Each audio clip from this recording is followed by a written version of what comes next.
Bonjour à tous, bienvenue dans Bonjour chez vous.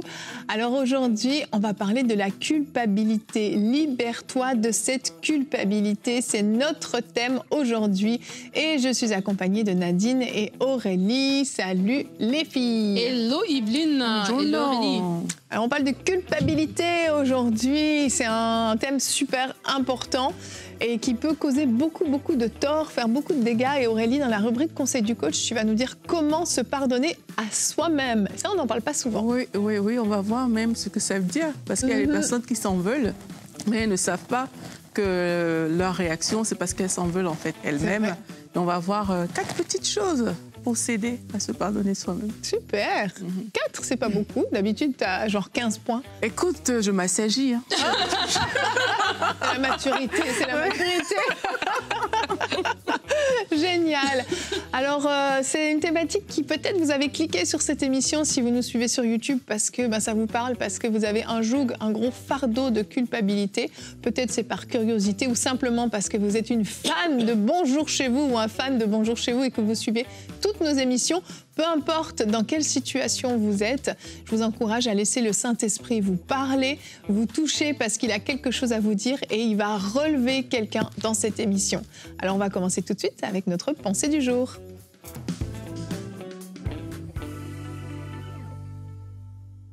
Amen, oui, Dieu relève. Et la culpabilité est un sentiment qu'on peut ressentir parce qu'on a agi, on a mal agi, on a conscience qu'on a mal agi ou on croit avoir mal agi. Et c'est ce sentiment intérieur comme ça qui vient nous accabler et nous montrer notre faute en fait.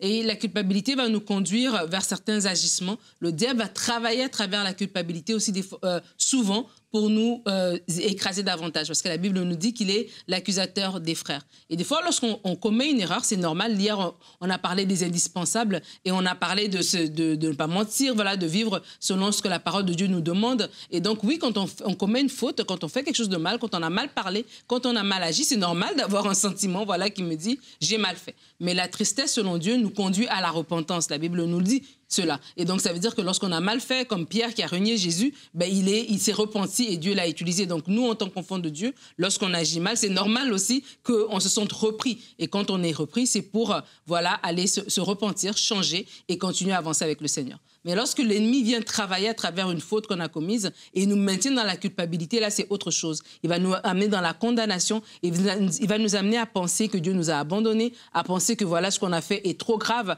à penser qu'on est sale, à penser qu'on est disqualifié et à nous éloigner de Dieu. La parole nous montre le premier moment, en tout cas selon moi, où on voit cela en entrée de jeu, c'est dans Genèse 3, verset 8. Lorsque l'homme et la femme vont pécher, la Bible nous le dit que lorsqu'ils vont manger le fruit, ils vont se rendre compte qu'ils sont nus, ils vont se cacher. Et la Bible nous dit que quand ils entendirent la voix de l'Éternel, Genèse 3, verset 8, quand Dieu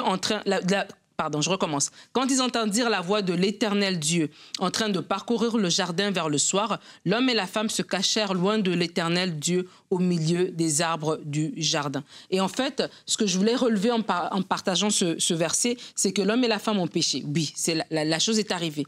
Ils ont eu la réaction de se cacher. Parce que lorsqu'on fait quelque chose de mal, et l'ennemi travaille derrière, il va nous amener à nous cacher, à aller loin de Dieu. Mais la réaction que je veux souligner ici, c'est que Dieu est venu. Et lorsque Dieu est venu, il les a appelés. Et l'homme et la femme ont dit, oui, en fait, on s'est caché parce qu'on était nus. Et ils ont eu toute cette conversation et Dieu a fait des vêtements pour les couvrir. Et j'aimerais vous inviter aujourd'hui, peut-être que vous êtes dans cette étape-là. L'étape où vous avez fait quelque chose et la culpabilité, l'ennemi a travaillé et vous êtes caché, vous voulez vous mettre loin de Dieu. Mais aujourd'hui, à travers cette émission, le Seigneur vient vers vous, en fait. Et l'idée, c'est tout simplement d'ouvrir votre cœur, d'accepter ce pardon, parce que la Bible nous dit que si on confesse nos péchés, il est fidèle et juste pour nous pardonner, nous laver de toute iniquité. Donc, alors que vous avez demandé pardon au Seigneur, il vous a réellement pardonné.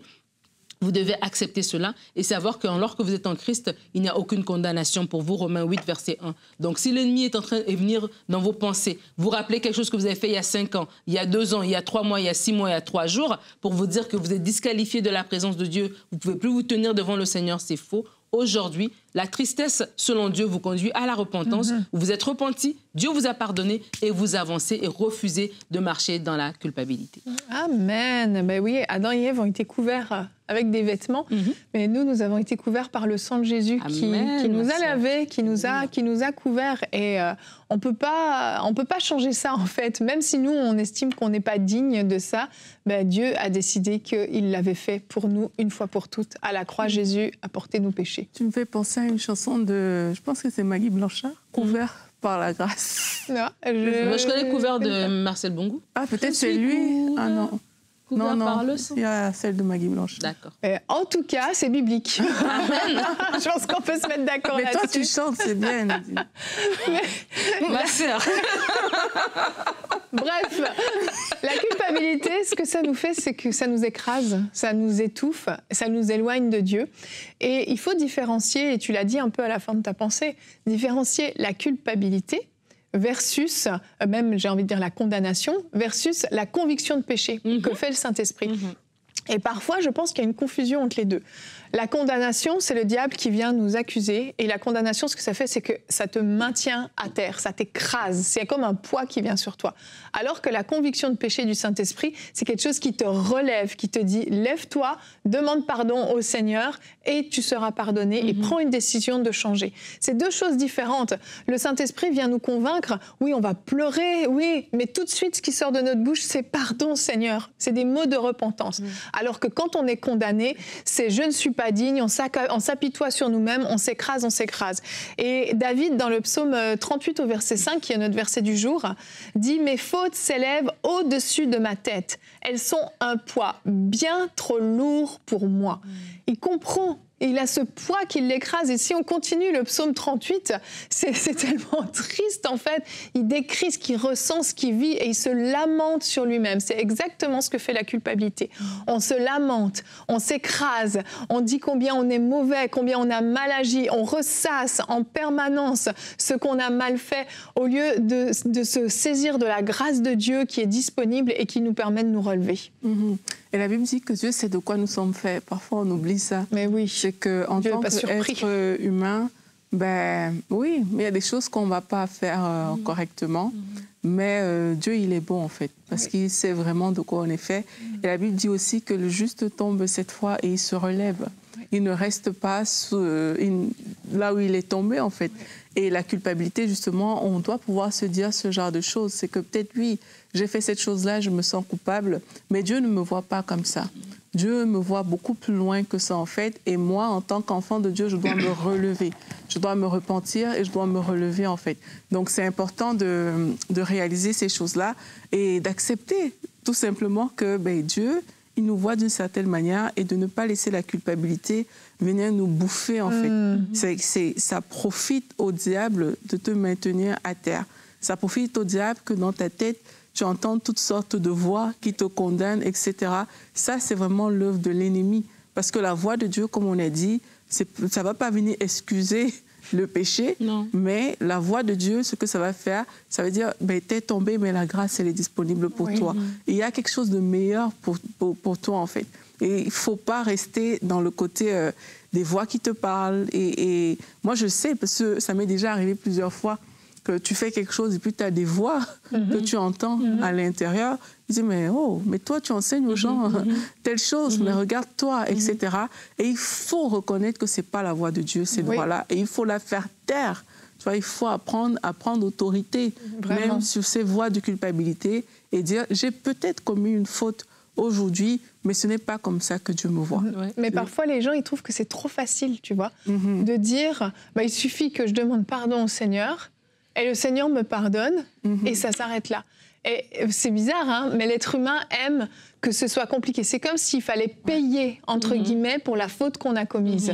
Mais c'est faux. Le salut est gratuit, la grâce est gratuite, elle est disponible. Ça ne veut pas dire qu'il n'y a pas de conséquences, absolument pas, mais c'est gratuit en fait. Mais justement, et vraiment, et ça c'est Dieu qui a décidé comme ça. Et oui, il nous pardonne. Et c'est vrai, il faut juste l'accepter. C'est comme si aujourd'hui tu avais une dette, je ne sais pas moi, de 10 milliards et tu veux la payer et que la personne à qui tu dois te dit mais non, mais c'est bon, j'efface ta dette. Ça n'a pas de sens. Ça n'a pas de sens, tu vois. Mais tellement l'ennemi est rusé, il veut nous faire croire que non, justement non, il faut que tu payes jusqu'au bout, etc. Alors que Dieu nous a déjà pardonner. Et j'aime aussi inviter les gens à verbaliser. J'ai bien aimé l'intervention d'Aurélie parce que, comme Anne Berceux le disait toujours, à qui profite le crime? À qui profite quand tu restes dans la culpabilité? Tu vas te désengager, des fois même de ton service à l'église, de ta marche avec Dieu, de plein de choses. Et ça profite à l'ennemi, en fait. Et ça nous arrive à tous. Moi, je me rappelle à un moment donné, j'avais vraiment eu un beau temps avec le Seigneur. J'avais servi et c'était vraiment super. Et je suis revenue à la maison, j'étais en déplacement. Et je suis revenue à la maison. Et le lendemain, mais j'ai eu comme plein de pensées. C'est comme si j'avais toute ma vie qui était remontée à la surface et qui me disait, tu peux pas. Tu peux pas le faire, nanana, tu n'es pas digne et tout ça. Et vraiment un nuage, mais vraiment, je suis allée marcher et je sentais vraiment un nuage de culpabilité de toute ma vie accumulée. Et je me rappelle, le soir, j'ai dit à mon mari, je me dis, me regarde, j'ai l'impression que je revois tous les péchés que j'ai commis depuis que je suis née, tu vois. Il m'a dit, non, ça, c'est pas, c'est l'ennemi. Et tu vois, le fait de le verbaliser, de partager avec quelqu'un, des fois aussi, un poids, un nuage sur lequel on peut marcher, ben, tout de suite, Dieu a dit à l'homme et la femme, qui vous a dit que vous êtes nus? Tu vois, des fois, c'est une voix externe qui va te dire, mais non, mais pourquoi tu es là-dedans, tout ça? Mais non, mais Dieu t'a déjà pardonné, mais pourquoi tu penses à ça? Pourquoi tu réfléchis comme ça? Et des fois aussi, quand on vit une culpabilité, parce que des fois, on a peut-être fait quelque chose. Peut-être je dis la culpabilité, c'est des choses qu'on pense, mais des fois, c'est des choses réelles aussi, qui ont peut-être même des conséquences, etc. Et on a peut-être été pardonné, mais juste le fait que l'ennemi ramène ça, et c'est comme c'est vivant, tu as l'impression que c'est arrivé hier, alors que c'est arrivé il y a 10 ans, mais c'est aussi important de comprendre que c'est spirituellement aussi qu'on est en train d'être attaqué et de le verbaliser et d'avoir quelqu'un, un frère, une sœur dans le Seigneur, quelqu'un de proche, quelqu'un qui nous aime, qui va pouvoir aussi prier pour nous et nous aider à nous relever. Exactement, parce que comme tu dis, le diable, son objectif, c'est de nous éloigner de Dieu. Et le meilleur moyen de nous éloigner, c'est de nous faire croire que Dieu ne veut plus de nous. Si je pense que Dieu ne veut plus de moi, ben, je n'oserais pas aller vers lui. Je me dis, non, il va me rejeter. Il m'a tourné le dos, c'est fini. Et c'est tellement un mensonge, en fait. C'est tellement faux. Quand on voit le fils prodigue, on voit tout l'inverse. On voit un père qui attend son fils impatiemment. Et c'est comme ça que Dieu est.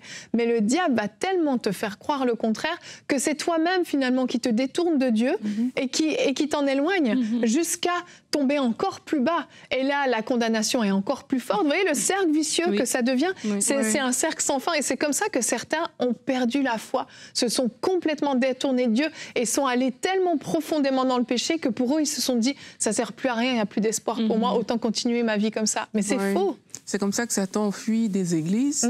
C'est comme ça que certains ne vont plus dans la présence de Dieu pour prier parce qu'ils se sont disqualifiés eux-mêmes. Mais je vais revenir sur quelque chose que vous avez dit par rapport à la dette qui a été payée. C'est que quand on dit évangile, évangile signifie bonne nouvelle. Et ça ne veut pas juste dire bonne nouvelle, genre on te donne une bonne nouvelle, ça veut dire que c'est trop beau pour être vrai. C'est ce que le mot évangile veut dire. Et oui, ça peut être trop beau aux yeux de quelqu'un aujourd'hui pour être vrai, mais c'est le cas en fait. C'est la réalité, c'est que Jésus-Christ, il a payé, il a fait pour nous, et on ne doit en aucun cas rejeter ce salut-là parce que nous, on se sent trop sale ou trop coupable. Donc vraiment, c'est trop beau. Merci Seigneur, parce que c'est trop beau. Acceptons ça et avançons. Vraiment, la grâce est disponible. Et avant de passer à la rubrique du pardon, le fait de se pardonner soi-même, j'aimerais vraiment vous encourager. Si vous êtes concerné par ce sujet, vous avez compris le plan du diable de vous garder loin de Dieu, revenez à votre Père Céleste. Il est là, il vous attend, il est disponible. En fait, il vous a déjà pardonné. Je suis sûre que vous m'écoutez et vous lui avez déjà demandé pardon 50, 60, 70 fois, je ne sais pas combien de fois. Il vous a déjà pardonné. La première fois que vous avez sincèrement demandé pardon, il vous a déjà pardonné. Arrêtez de demander pardon, arrêtez de vous culpabiliser, mais simplement acceptez ce pardon, cette grâce qui est gratuite. Jésus-Christ a payé le prix à la croix pour que vous soyez pardonnés, pour que je sois pardonné, que nous soyons pardonnés. C'est ainsi, c'est la bonté de Dieu, c'est la grâce de Dieu, la miséricorde de Dieu. Et c'est qui il est fondamentalement. Et peu importe ce que vous pensez, ça ne le changera pas. Alors on va voir maintenant comment se pardonner soi-même, parce que ça fait partie des étapes pour se libérer de la culpabilité.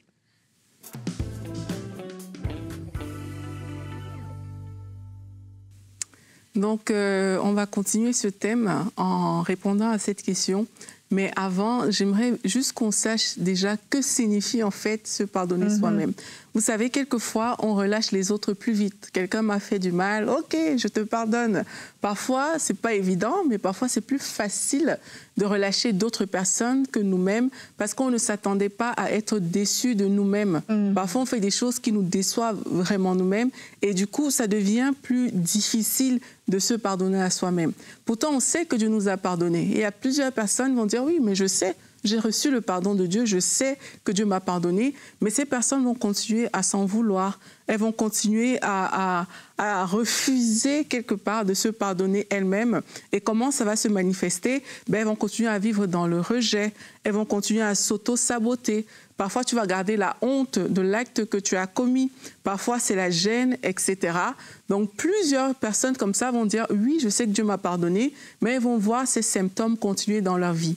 Donc, si toi, tu réalises que « Ok, ces choses-là continuent dans ma vie », si ça se trouve, tu ne t'es pas pardonné toi-même. Et c'est important aujourd'hui de prendre la décision de dire non, je ne vais plus laisser cette gêne, je ne vais plus laisser cette honte qui est rattachée à ce que j'ai fait me pourrir la vie en fait. Je vais sortir de là, j'accepte de me pardonner à moi-même. Donc, accepter de se pardonner à soi-même, c'est quoi? C'est juste prendre la décision d'aller de l'avant, malgré les erreurs peut-être qu'on a commises, ne plus se juger sur la base de ces erreurs-là et avancer. Et l'une des personnes, je trouve dans la Bible, qui l'a vraiment fait, ce n'est nul autre que Paul.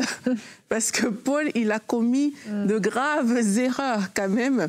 Il a fait des choses qui étaient irréparables. Il a tué des chrétiens. Mais à un moment, on voit dans la parole de Dieu que Paul a avancé. Est-ce qu'il a nié ses actions? Non. Pas du tout. Il a choisi de prendre ses responsabilités et de ne pas laisser son passé détruire son avenir, en fait. Et il s'est donné à fond. Il a travaillé, comme il dit lui-même, plus que les autres disciples. Il a répondu à son appel. Et quand je vois l'exemple de Paul, j'aimerais te dire aujourd'hui que tu n'es pas obligé de t'enfermer toi-même dans une prison ou de te disqualifier. Tu as peut-être commis des erreurs. C'est peut-être un fait, mais s'il te plaît, accepte d'avancer.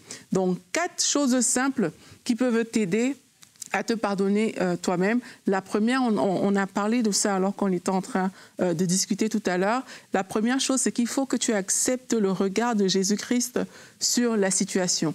En fait, le regard de Jésus-Christ sur ta situation prime plus que le regard que toi-même tu as sur cette situation-là.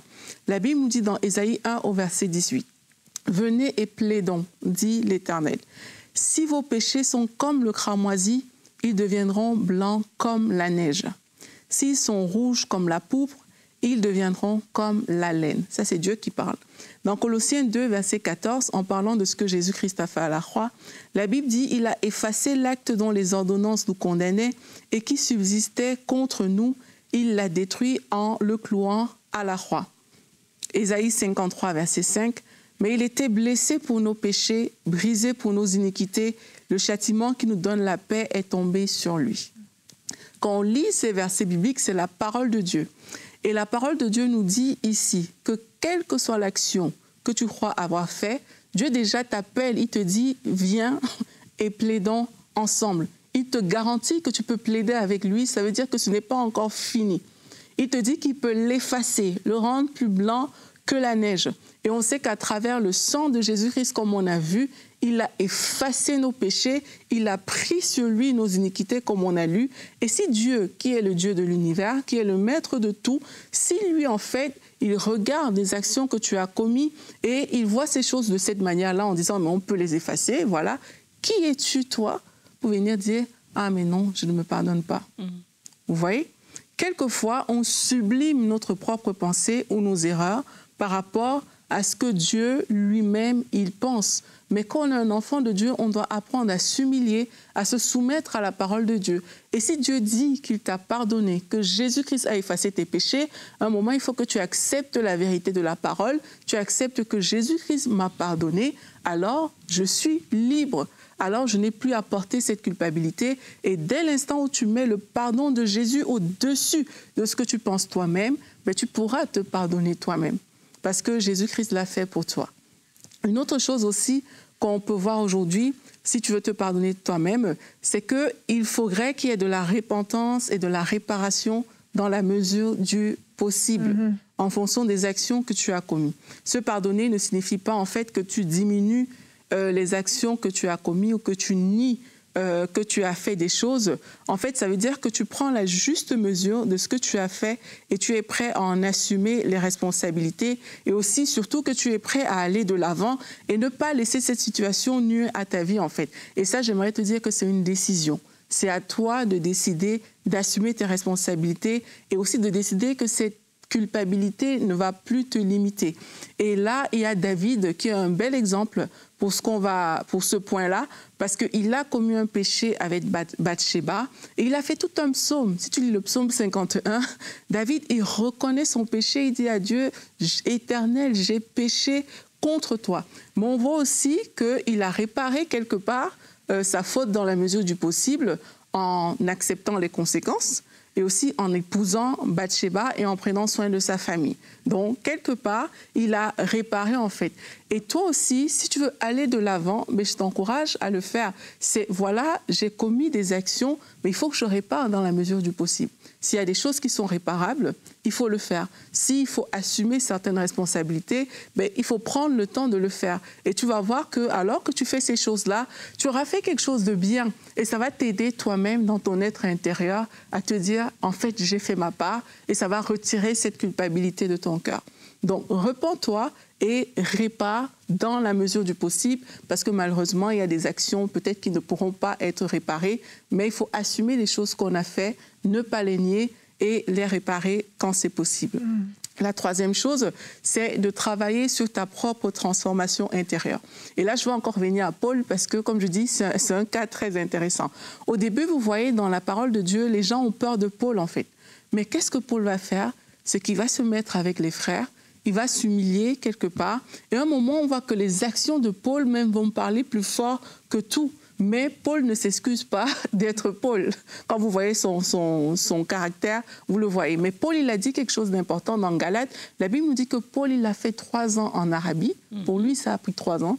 Mais il était seul avec Dieu. Et Paul, pendant ces 3 années, a vécu une transformation profonde. Amen. Il y a des temps où il a rencontré le Seigneur. Il explique des choses glorieuses qui se sont passées. En fait, ce face-à-face avec Dieu a permis à Paul, quelque part, de se laver, d'être pur, d'enlever, de renouveler son intelligence, parce que Paul avait quand même un passé de meurtrier. Donc, ça a permis à Paul cette transformation-là, au point où il a trouvé sa valeur en Dieu, en passant du temps avec Dieu, pas en essayant de masquer ses fautes, parce que parfois c'est ce que certaines personnes vont faire, c'est que je masque mes fautes. Non, il a trouvé sa valeur en Dieu. Et aujourd'hui, c'est aussi ça que je veux t'encourager à faire. Quand je dis de travailler sur ta transformation intérieure, c'est qu'à un moment, il faut que tu passes du temps dans la présence de Dieu. Et tu vas voir que Dieu va déteindre sur toi. Dieu va te rappeler qui tu es. Il va te rappeler ton identité. Et parce que Dieu sera en train de te rappeler ton identité, tu vas dire, mais en fait, je ne suis pas un voleur. En fait, je ne suis pas une prostituée. Je ne suis pas une... Je ne sais pas quoi. Je suis un enfant de Dieu. Oui. Et ça va te permettre de te voir différemment. Et s'il y a une faute que tu as commise aussi, tu vas voir que ce face-à-face avec Dieu, ça va régler ces choses dans ton cœur. Et tu pourras te regarder avec un nouveau regard. Le regard de quelqu'un qui est racheté. Le regard de quelqu'un qui a une relation avec Dieu. De quelqu'un que Dieu aime. Et ton filtre, ce ne sera plus le filtre de tes erreurs. Et ça va t'aider à enlever et à te pardonner toi-même pour plusieurs choses. Et enfin, la 4e chose que je t'encourage à faire, c'est accepte et embrasse pleinement la vie de personne pardonnée et rachetée que tu es. Continue de vivre en faisant les choses justes. Dans cette vie dans laquelle tu t'es engagé, continue de vivre, fais des choses justes. Pas dans le but de prouver quoi que ce soit à quelqu'un, mais fais ce qui est juste aujourd'hui. Si dans le passé, on t'a connu pour... avoir fait des choses qui n'étaient pas bonnes et tu t'en veux pour ces choses aujourd'hui, commence à faire des choses qui sont bonnes. Et tu vas voir que non seulement aux yeux des autres, tu n'auras plus cette image, mais à tes propres yeux, tu vas te valoriser en fait. Et Paul encore, dans 1 Corinthiens 15, au verset 9 et 10, il dit « Oui, je suis le moindre des apôtres ». Il reconnaît d'où il vient. Il dit « Je ne mérite pas de porter le titre d'apôtre puisque j'ai persécuté l'Église de Dieu. Donc là, il rappelle sa faute quelque part. Mais il dit, ce que je suis à présent, c'est à la grâce de Dieu que je le dois. Et cette grâce qu'il m'a témoignée n'a pas été inefficace. Loin de là, j'ai peiné à la tâche plus que tous les autres apôtres, non pas moi certes, mais la grâce de Dieu qui est en moi. Bon, il se reprend un peu parce qu'il a failli être orgueilleux, là. Vous voyez? Donc, c'est ça, c'est qu'à un moment, Paul, il reconnaît que oui, dans le passé, j'étais ça, mais aujourd'hui, je suis ce que je suis par la grâce de Dieu. Amen. Et c'est ce que j'aimerais t'encourager à voir aujourd'hui. Si tu ressens cette culpabilité, dans le passé, tu as peut-être fait ces choses-là, mais accepte de te voir aujourd'hui comme ce que tu es par la grâce de Dieu. Dieu, il ne te voit pas comme ce pécheur, cette personne qui a commis cette chose. Dieu te voit comme son enfant, quelqu'un à qui il veut ouvrir les bras. Evelyne a parlé du fils prodigue tout à l'heure. C'est comme ça que Dieu te voit. Et toi aussi, tu dois embrasser cette identité que le Seigneur te donne et ça va libérer ton cœur et tu vas pouvoir marcher vraiment en étant libre de toute culpabilité, exactement comme Paul a marché en étant libre de la culpabilité. Et tu pourras peut-être dire comme Paul, oui, j'ai persécuté l'Église. Dans le passé, j'ai fait des choses qui n'étaient pas bonnes, mais aujourd'hui, j'ai accompli aussi des choses que le Seigneur attendait de moi.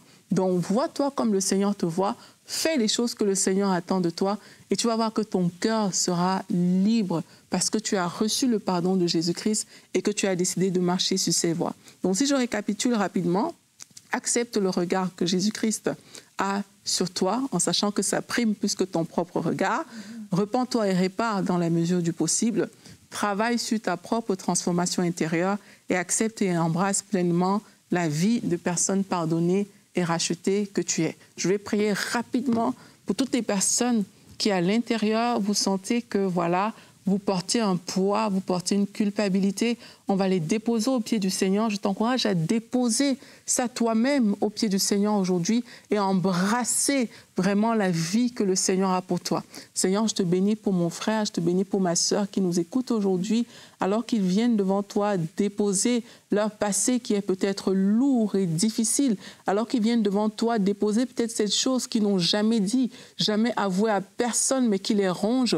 Au nom de Jésus-Christ, nous venons arracher cette chose et nous déclarons la puissance du sang de Jésus qui restaure, la puissance du sang de Jésus qui lave, qui purifie, qui pardonne. Seigneur Jésus, à la croix, tu as porté tous nos péchés, tu as effacé cet acte qui nous condamnait et aujourd'hui on déclare la liberté dans la vie de nos frères, la liberté dans la vie de nos sœurs. Nous déclarons qu'alors qu'ils ont cru en toi, ils sont enfants de Dieu et maintenant ils sont libres. Les choses anciennes sont passées. Seigneur, merci pour cette liberté d'enfant de Dieu que tu donnes à mon frère et à ma sœur aujourd'hui. Merci Seigneur, au nom de Jésus-Christ. On dit Amen. Répare dans la mesure du possible, mais Dieu est avec toi. Amen. Amen, amen. Vraiment, que ce poids, que ce fardeau puisse tomber de vos épaules, c'est vraiment notre désir. Alors demain, on va parler de la peur. Yanis Gauthier sera avec nous jusqu'à la fin de la semaine. La peur est-elle ton guide sera notre thème et il va faire une rubrique couple et relations. La peur de se tromper dans le choix du conjoint. Je pense que ça peut intéresser pas mal de monde. Allez, on se retrouve demain. Merci les filles et merci à vous. Bonne fin de journée.